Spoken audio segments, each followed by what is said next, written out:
Hello students, कैसे हैं आप लोग। This is your economics class and I hope last class में जो चीज़ें आपको समझाई गई थी वो आपने अच्छे से समझ आई होंगी, घर पे प्रैक्टिस की होगी, क्वेश्चंस किए होंगे। हालांकि होमवर्क क्वेश्चंस देने रह रहे हैं, वो होमवर्क क्वेश्चंस आज दे दिए जाएंगे आपको। लास्ट क्लास के जो होमवर्क क्वेश्चन रह रहे थे, ठीक है, कोई टेक्निकल इशू की वजह से वो नहीं दे पाया मैं, आज वो क्वेश्चंस आपको दे दूंगा। सो उम्मीद करता हूँ कि आपको वो क्वेश्चंस करने आ गए होंगे, अच्छे से आ गए होंगे, क्योंकि विद इन लास्ट 2 डेज मेरे पास कोई डाउट नहीं आया क्वेश्चंस को लेके, तो उम्मीद करता हूँ सबको समझ आ गया होगा। आगे की बात शुरू करते हैं, ठीक है। आज इस चैप्टर का एंड करते हैं और इस चैप्टर को ख़त्म करके कल से नया चैप्टर, नेक्स्ट क्लास से नया चैप्टर स्टार्ट करेंगे, that is method of calculating national income. So आज शुरुआत करते हैं हम अपने कुछ आखिरी के बचे हुए कॉन्सेप्ट्स की, एंड कॉन्सेप्ट बहुत इम्पॉर्टेंट है। आज हम बात करने जा रहे हैं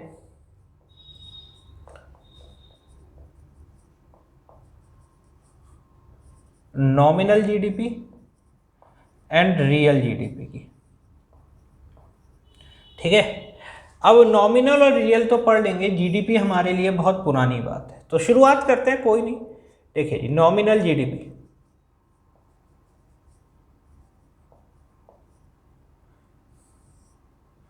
क्या होता है। नॉमिनल जीडीपी देखिएगा बेटे, it is the value of final goods and services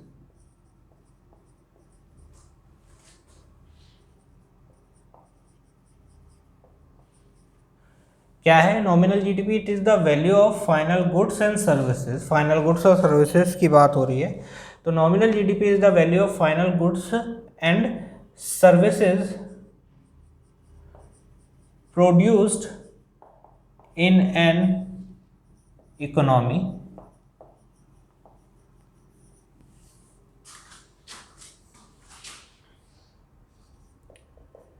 within an accounting year, एक अकाउंटिंग ईयर के अंदर। तो it is the value of final goods and services produced in an economy with in an accounting year. एक साल के अंदर अंदर बेटा कितनी गुड्स और सर्विसेज जो है प्रोड्यूस हुई। वैल्यू ऑफ, ये तो जीडीपी की डेफिनेशन हो गई यहां तक। अब नॉमिनल जीडीपी क्या होता है। वैल्यू ऑफ दीज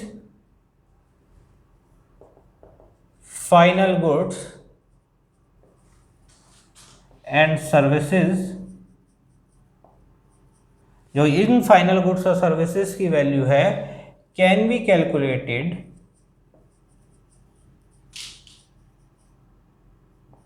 उसको हम कैसे कैलकुलेट कर सकते हैं। Can be calculated with current year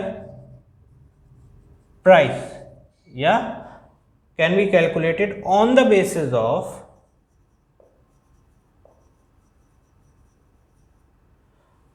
of current year price.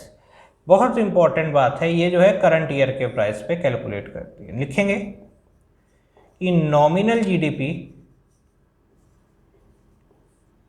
Equals to Q1 into P1, where Q1 is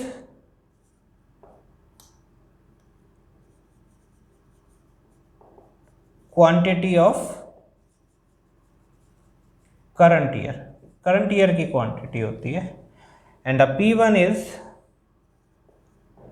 price of current year, current year का प्राइस होता है। Second is real GDP.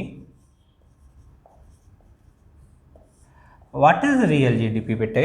Real GDP क्या होता है। Again GDP की definition तो change नहीं होने वाली, जीडीपी की डेफिनेशन तो जो थी वही की वही रहेगी, उसमें कोई भी चेंज नहीं आएगा। अब जब चेंज नहीं आएगा तो उसको हम किस तरीके से कर सकते हैं, देखिएगा। तो रियल जीडीपी क्या होता है। It is the value of final goods and services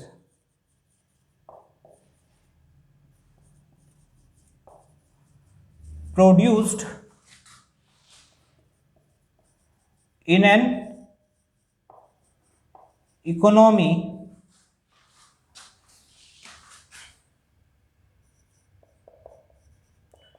within an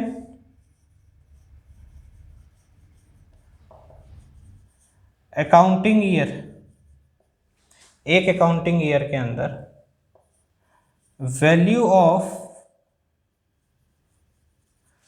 these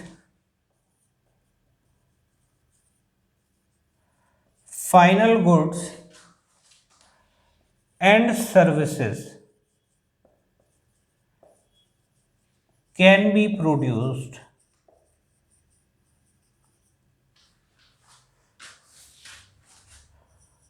on the basis of base year price। इनको हम किस पे बेसिस पे करेंगे? बेस ईयर के प्राइस पे करेंगे बेटे। ठीक है जी। यहाँ क्या होता है? प्राइस कौन सा होता है? बेस ईयर का होता है। तो हम लिखेंगे कि real GDP equals to Q1 into P0, where Q1 is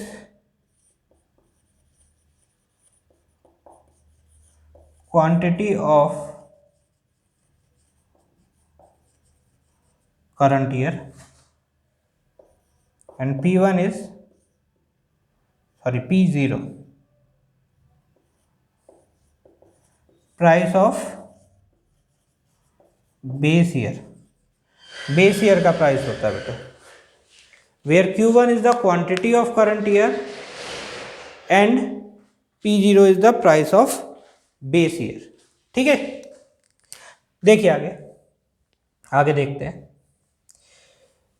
अब एक चीज समझने की है, समझने की क्या है कि ये रियल जीडीपी जो है बेस ईयर के प्राइस पे है। तो इस रियल जीडीपी को हम क्या बोलते हैं? एक नाम और देते हैं, GDP at constant price.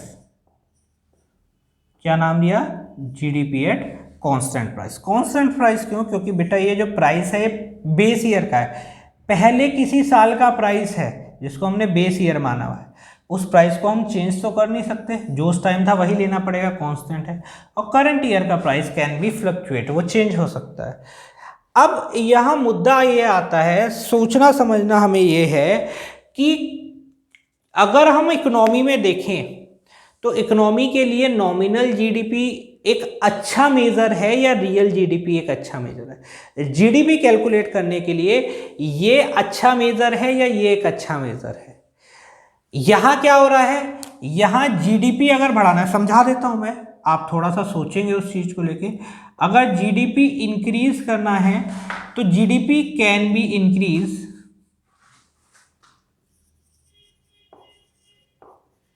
Bye, कैसे इंक्रीज कर सकते हैं बेटे? इंक्रीज इन क्वांटिटी और इंक्रीज इन प्राइस। किसी भी चीज को इंक्रीज कर दो तो जीडीपी बढ़ जाएगा। और यहां अगर जीडीपी इंक्रीज करना है, GDP can be increase by increase in quantity only. क्यों? क्योंकि प्राइस तो कांस्टेंट रहने वाला है। अगर यहां जीडीपी बढ़ाना है तो हमें क्वांटिटी बढ़ानी पड़ेगी, और यहां जीडीपी बढ़ाना है, क्वांटिटी बढ़े ना बढ़े प्राइस बढ़ा लो, कौन सी दिक्कत है? ठीक है। तो अब एक बात बहुत अच्छे से समझने की है बेटे, ये कॉन्सेप्ट समझ आ गया। इस कॉन्सेप्ट को मैं नॉमिनल जीडीपी को 2 मिनट के लिए रफ कर रहा हूँ, हालांकि 2 मिनट दोबारा लिखेंगे तो नहीं, 2 मिनट के लिए क्या रफ ही कर रहा हूँ। ठीक है। अगर किसी ने नहीं लिखना है या किसी ने लिखना है तो भैया पॉज करके वीडियो को लिख लेंगे।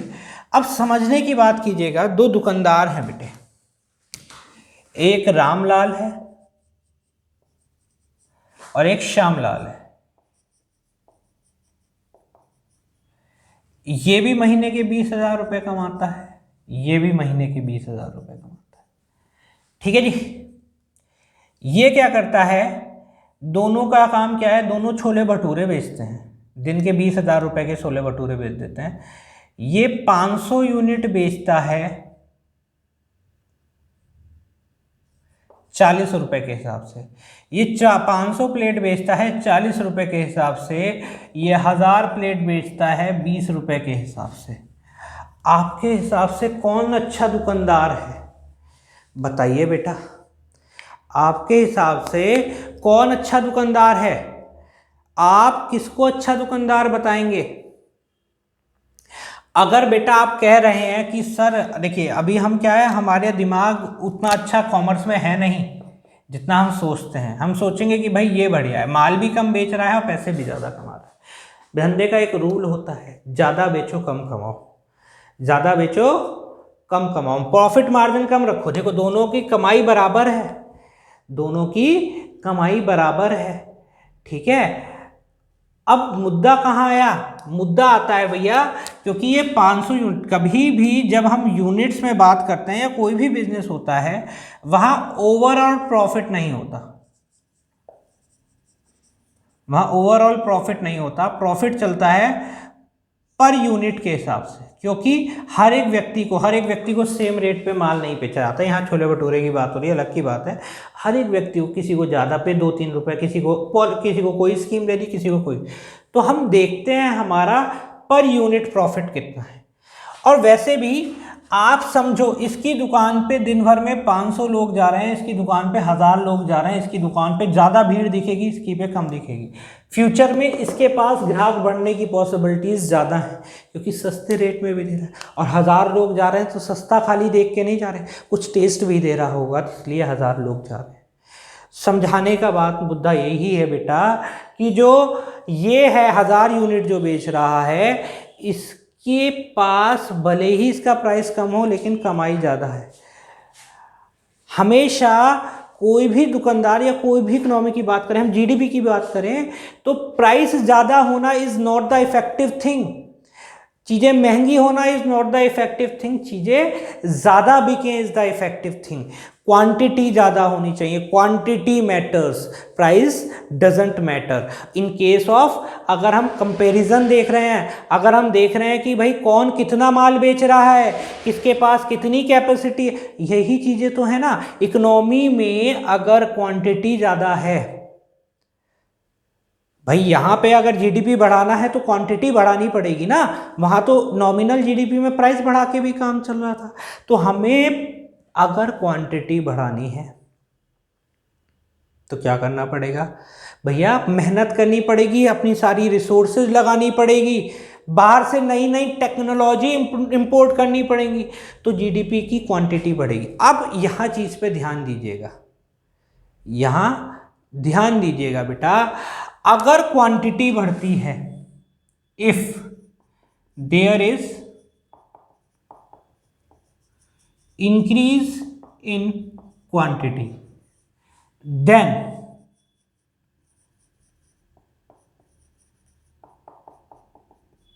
availability of goods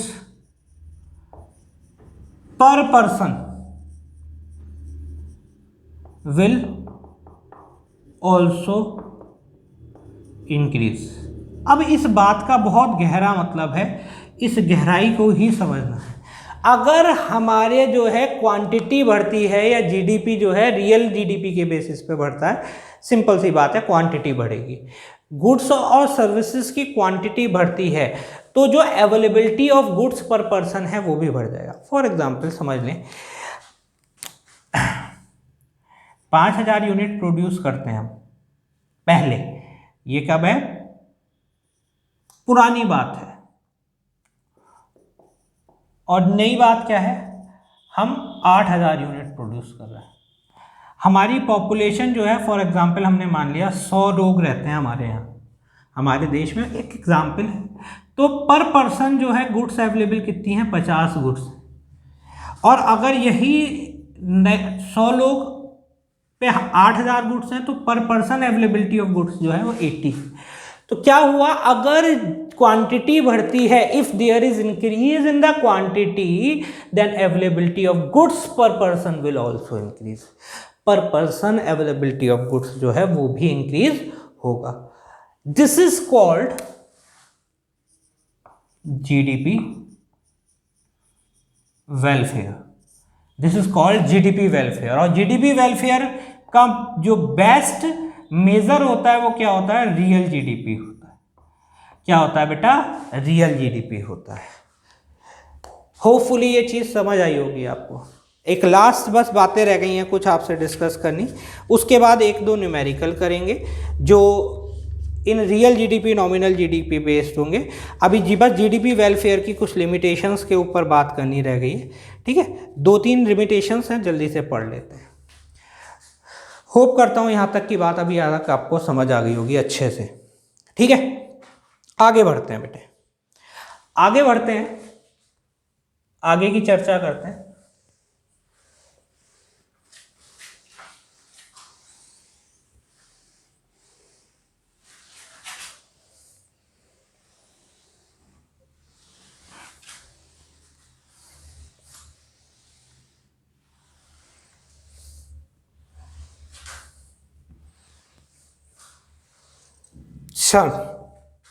समझे?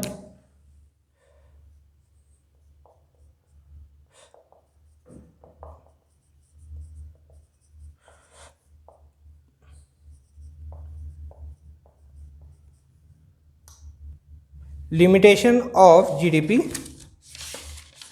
वेलफेयर, अच्छा एल छोड़, वेलफेयर, समझे बेटे। अब क्या क्या लिमिटेशन होती है, मतलब जीडीपी वेलफेयर का मतलब मैंने बताया क्वांटिटी बढ़ा दो, उससे अवेलेबिलिटी पर पर्सन बढ़ जाएगी। अब लिमिटेशन का मतलब क्या है? जब क्वांटिटी बढ़ाने से ये अवेलेबिलिटी पर पर्सन नहीं बढ़ी, वो लिमिटेशन का पार्ट होगा। सबसे पहली चीज distribution of income.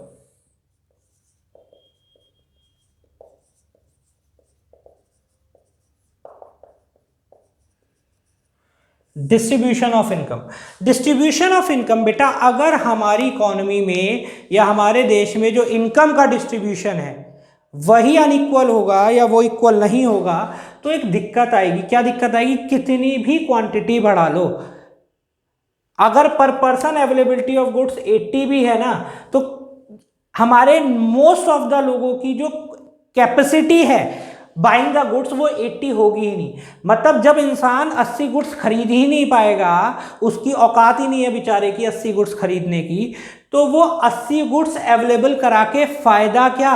Wastage of resources हो जाएगी। एग्रीगेट सप्लाई जो है ज़्यादा हो जाएगी एग्रीगेट डिमांड से। अभी आगे पढ़ेंगे हम, समझिएगा क्या कहा मैंने, ठीक है। ये एग्रीगेट डिमांड एग्रीगेट सप्लाई के कॉन्सेप्ट आगे ही पढ़ेंगे। तो मैंने क्या कहा? डिस्ट्रीब्यूशन ऑफ इनकम अगर अनइक्वल होगी, अनइक्वल का मतलब क्या है? अमीर और अमीर हो जाएगा, गरीब और गरीब हो जाएगा, तो अवेलेबिलिटी पर पर्सन कितनी ही बढ़ाने ना, वो गरीब व्यक्ति 80 गुड्स खरीदने लायक होगा ही नहीं। जब वो व्यक्ति 80 गुड्स खरीदने लायक नहीं होगा तो अवेलेबिलिटी बढ़ा के फायदा क्या? जीडीपी को बढ़ा के फायदा क्या? उससे कोई वेलफेयर नहीं होने वाला, किसी को कुछ फायदा नहीं मिलने वाला क्वांटिटी बढ़ा के। सेकंड देखें, सेकंड क्या कह रहा है? Composition of GDP.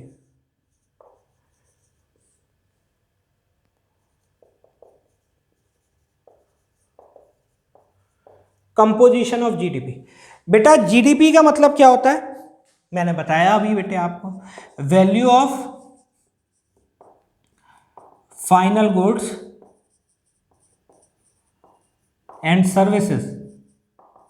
क्या होता है बेटा? Value of final goods and services is called GDP. Sir ये तो पता है बेटा, समझो फाइनल गुड्स में बहुत सारी चीजें आती हैं। हमारे को वेलफेयर, ये 80 यूनिट होने का फायदा कब है? जब ये 80 यूनिट क्या हो? कंज्यूमर गुड्स हो। जब कंज्यूमर उसको कंज्यूम कर सके तभी तो लोगों का फायदा होगा। अगर सरकार जो है डिफेंस इक्विपमेंट बनाने शुरू कर दे, टैंक बनाने शुरू कर दे, गन्स बनानी शुरू कर दे, तो क्या उससे लोगों को फायदा होगा? क्या अवेलेबिलिटी पर पर्सन बढ़ेगी तो उससे कुछ फायदा होगा क्या? क्वांटिटी से सर कुछ फायदा नहीं होने वाला। This is the composition of GDP. मतलब जो जीडीपी का कंपोजिशन है, जीडीपी वो जो क्वांटिटी है, value of final goods and services है, उन फाइनल गुड्स में कौन कौन सी चीजें आ रही हैं, ये भी बहुत इंपॉर्टेंट रोल प्ले करता है। अगर मैं मशीन्स का प्रोडक्शन बढ़ा दूं तो क्या किसी पर्टिकुलर व्यक्ति को फायदा होगा? मतलब या हम कह रहे हैं जो सारी जनता को फायदा होगा? नहीं। जनता को कब फायदा होगा? गेहूं का प्रोडक्शन बढ़ाओ, है ना, राइस का प्रोडक्शन बढ़ाओ, व्हीट का प्रोडक्शन बढ़ाओ, ठीक, ये सारी चीज़ों का प्रोडक्शन बढ़ाओ, तब फायदा होगा लोगों को, तब लोगों को अवेलेबिलिटी पर पर्सन बढ़ेगी। वो लोग जो हमारे यहाँ देश में 20% पॉपुलेशन जो भूखी सोती है, उनको भी खाने को मिलेगा बेचारों को। और वो भूखी क्यों सोती है? भूखी सोने का एक ही रीज़न है बेटा, क्योंकि उनके पास इतनी रिसोर्सेज नहीं है, इतना पैसा नहीं है कि वो सब चीज़ें खरीद सके। अवेलेबिलिटी पर पर्सन तो है बट वो खरीद नहीं पाते बेचारे। आगे थर्ड आता है, that is non monetary exchange. क्या बोलते हैं हम? क्या बोलते हैं बेटा? Non monetary exchange. इसको हमने 10th क्लास में पढ़ा था बेटा, इसका नाम that is called barter system. Barter system पढ़ा था ना बेटा। बार्टर सिस्टम का मतलब क्या होता है? बार्टर सिस्टम होता है बेटा direct exchange of goods from goods. मतलब गुड्स के बदले गुड्स ले लेते हैं बेटा, ठीक है ना। गेहूं के बदले चावल आपस में एक्सचेंज कर लिए। अब बेटा जब हम इस तरीके से एक्सचेंज कर लेते हैं तो उसकी वैल्यू, इस टाइप की गुड्स की वैल्यू कभी भी मेजर नहीं की जाती। क्यों? क्योंकि इनका कहीं रिकॉर्ड ही नहीं होता। जो गुड्स हमने, जो भी गेहूं चावल, जो भी चीज़ें हमने अपने खेत में बोई और अपने घर में कंज्यूम कर ली, वो वैल्यू कभी भी जीडीपी में इंक्लूड नहीं होती। तभी सरकार क्या करती है, आपने देखा होगा यूपी में जो गेहूं हुआ वो यूपी में नहीं जाता, वो किसी और देश, किसी और राज्य में जाता है। किसी और राज्य का जो है, आपने देखा होगा पंजाब से ट्रक गेहूं के ट्रक आके यहाँ वेयर हाउसेज में रखे जाते हैं, ठीक है। यहाँ का आम मुंबई जाता है, मुंबई का आम यहाँ आता है। वो एक्सचेंज क्यों करते हैं? क्योंकि एक्सचेंज, जितना ज़्यादा एक्सचेंज होगा जीडीपी उतना ज़्यादा बढ़ेगा। अगर वो इंटरचेंज नहीं होगा, अपना घर में बना के अपने ही घर में यूज़ करते रहेंगे, तो कोई फ़ायदा नहीं होने वाला। उससे जीडीपी की वैल्यू में कोई भी, जीडीपी कहीं से कहीं तक इंक्रीज नहीं होने वाला। क्यों नहीं होने वाला? क्योंकि उसका जब तक सरकार के रिकॉर्ड में चीज़ें नहीं आएंगी तब तक वो जीडीपी में काउंट नहीं हो पाएंगी। तो direct exchange of goods from goods, इससे कोई भी रिकॉर्ड नहीं होता। यहाँ पे कितनी भी क्वांटिटी बढ़ जाए, कितनी भी क्वांटिटी बढ़ा लें, लेकिन उस क्वांटिटी का फायदा नहीं होगा, क्योंकि हर लोगों तक वो क्वांटिटी नहीं पहुंच पाएगी। ठीक है जी, यहां तक की बात है बेटा। These are the limitations of GDP. अब कुछ फॉर्मूले लिखवाने जा रहा हूं बेटे, इसके बाद फॉर्मूले लिखेंगे साथ साथ। ठीक है जी, चल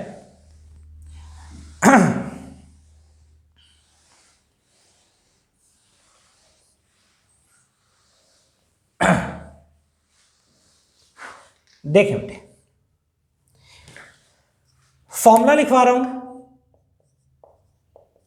प्राइस इंडेक्स का। Price index is equal to nominal GDP upon real GDP into 100. If we have to calculate nominal GDP, एक नंबर में बेटा न्यूमेरिकल पूछा जाता है कई बार इसका, तो प्राइस इंडेक्स सिंपल मैथमेटिक्स है, ये उधर चला जाएगा इनटू रियल जीडीपी, और ये मल्टीप्लाई में 100 तो ये अपॉन में आ जाएगा, upon 100. And if we have to calculate real GDP, then nominal GDP upon price index into 100. These are the formulas. On the basis of these formulas we are going to do one question. Generally एक आध question कर लेते हैं, आपकी book में है, मैं बता दूंगा, ठीक है। इन्हीं फॉर्मूले के बेसिस पे सारे क्वेश्चन होंगे बेटा। Page number 74, page number 74, question number 1। ये कौन से है बेटा? सीबीएसई के पास्ट 5 ईयर्स के क्वेश्चन है। देखिए कितनी बार आया है क्वेश्चन, एक आध नंबर में पूछ ही लेता है, कई बार 3 नंबर में भी पूछ लेता है। क्वेश्चन कुछ इस तरीके से, फर्स्ट क्वेश्चन करा रहा हूं। If real GDP is ₹200 crore and price index is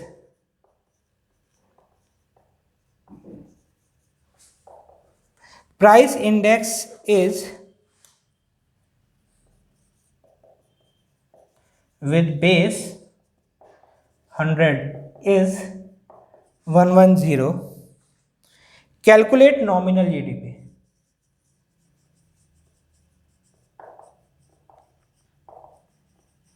nominal GDP calculate करना बेटा ये हमेशा इस तरीके से ही दिया हुआ विद द बेस 100। इसका कोई भी वैल्यू, मतलब इसको कहीं से कहीं तक कुछ कंसिडर नहीं करना। हमें प्राइस इंडेक्स की वैल्यू 110 दे रखी है, रियल जीडीपी की वैल्यू 200। नॉमिनल जीडीपी निकालना है, फॉर्मूला ये वाला लगा देंगे। Nominal GDP is equal to price index into real GDP upon 100. So what is price index? Price index is 110 into 200 upon 100. तो कितना आ जाएगा? It will be 220 answer. Hopefully आपको समझ आया होगा बेटा। आज की क्लास में इतना ही रखते हैं, ये चैप्टर यहीं पे एंड हो गया। कल से या नेक्स्ट क्लास से हम नया चैप्टर स्टार्ट करेंगे, और नया चैप्टर जो है हमारा method of calculating national income पे है। नेशनल इनकम के मेथड्स कैसे कैलकुलेट करते हैं, किस किस तरीके से नेशनल इनकम कैलकुलेट की जाती है, वो देखेंगे। तो बेटा प्राइस इंडेक्स क्या है? Nominal GDP upon real GDP into 100। Nominal GDP कैसे निकलता है? Price index into real GDP upon 100, और रियल जीडीपी निकलता है nominal GDP upon price index into 100। Homework के क्वेश्चन है बेटा ये अगले 10 क्वेश्चन, क्वेश्चन नंबर 2 to 10 आपको होमवर्क में करके लाने हैं। सेम पेज नंबर है, page number 74 from your book. आशा करता हूँ आपको ये चीज़ें समझ आई होंगी। घर पे रहिए, सेफ रहिए, अपनों को सेफ रखिए, ध्यान रखिए। Thank you and have a nice day.